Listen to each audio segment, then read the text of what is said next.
नमस्कार दोस्तों, आज की कहानी का शीर्षक है समर्पण का जादू। तानसेन मुगल कालीन भारत के सबसे श्रेष्ठ संगीतकार थे।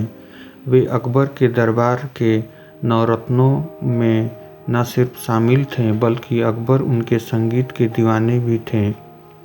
एक दिन संध्या समय ऐसे ही अकबर व तानसेन बैठे हुए थे कि अकबर ने तानसेन की तारीफ करते हुए कहा, तानसेन, मैं नहीं मानता कि तुम सा संगीतकार कोई भी पैदा हुआ होगा या भविष्य में कोई पैदा होगा।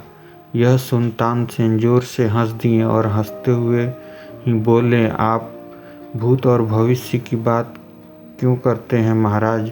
अभी मेरे पूज्य गुरु हरिदास मौजूद हैं और इनके संगीत के सामने मेरा संगीत कुछ भी नहीं। अकबर यह सुनते ही बुरी तरह चौंक गए। उन्होंने दृढ़तापूर्वक कहा, यह तो हो ही नहीं सकता। शायद तुम्हारे गुरु हैं इसलिए तुम्हें ऐसा लग रहा है। तानसेन ने कहा, नहीं महाराज, मैं जो कह रहा हूँ वह बात 100% सही है। इसमें गुरु प्रभाव तनिक भी नहीं है। मेरे गुरु हरिदास वास्तव में मुझसे कई गुना प्रतिभावान हैं।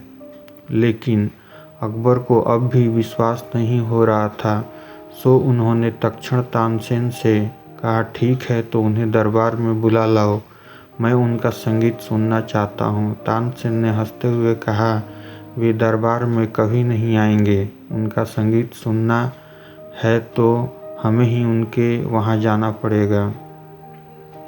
पर अकबर तो कला प्रेमी थे। वे तुरंत तानसेन के साथ हरिदास के घर जाने को निकल पड़े। जैसे ही घर के निकट पहुँचे, तानसेन ने कहा, हम यहाँ बागड़ में छिप जाते हैं, देखते हैं वे कब राग छेड़ते हैं। अकबर बोले कि अरे, हम यहाँ इंतज़ार क्यों करें, तुम जाकर उनसे कह दो कि महाराज स्वयं पधारे हैं और आपका संगीत सुनना चाहते हैं। तानसेन ने कहा, यह नहीं हो सकता महाराज, उन्हें आपके आने जाने से कोई फर्क नहीं पड़ने वाला है। वे तो अपनी मर्जी से अपने समय पर ही राग छेड़ेंगे। अब तो और कुछ किया नहीं जा सकता था। अकबर को हरिदास का संगीत सुनना ही था।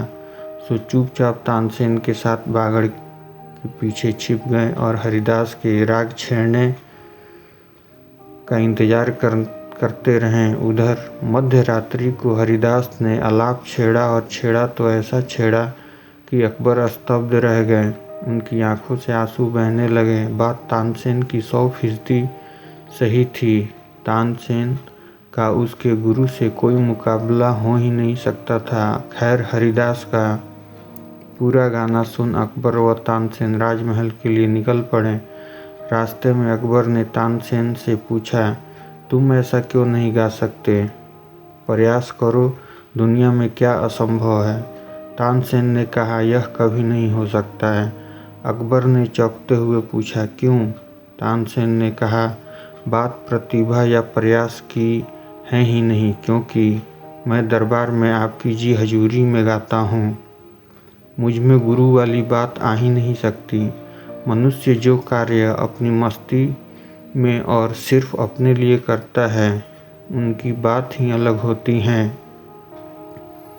सार, यह अक्सर देखा गया है कि व्यक्ति प्रतिभावान भी हो, प्रयास भी कर रहा हो, पर बात नहीं बनती। क्यों? क्योंकि मनुष्य अपनी प्रतिभा का उपयोग अक्सर दूसरों पर रुआब झाड़ने हेतु करता है या दूसरों की जी हुजूरी में अपनी प्रतिभा का गला घोंट देता है। मनुष्य प्रयास भी सम्मान व समृद्धि पाने हेतु ही करता है, लेकिन वह भूल जाता है कि इन सब चक्करों में उसकी वास्तविक प्रतिभा ढक जाती है। यह ध्यान रख लेना कि जिन्होंने भी ऐतिहासिक सफलता पाई है, उन्होंने अपनी प्रतिभा अपनी मस्ती हेतु अपने पे ही निछावर करके पाई है और इस कारण उनकी प्रतिभा कुछ ऐसी निखरी है कि पूरे विश्व ने उनकी प्रतिभा को सलाम किया है। सो आप में प्रतिभा है तो डूब जाओ, उसी का आनंद लो, उसमें झूमो, सम्मान व समृद्धि का ख्याल छोड़ो, वह तो आपके द्वार अपनी प्रतिभा की मस्ती में डूबने मात्र से ही पीछे पीछे चले ही आएंगे।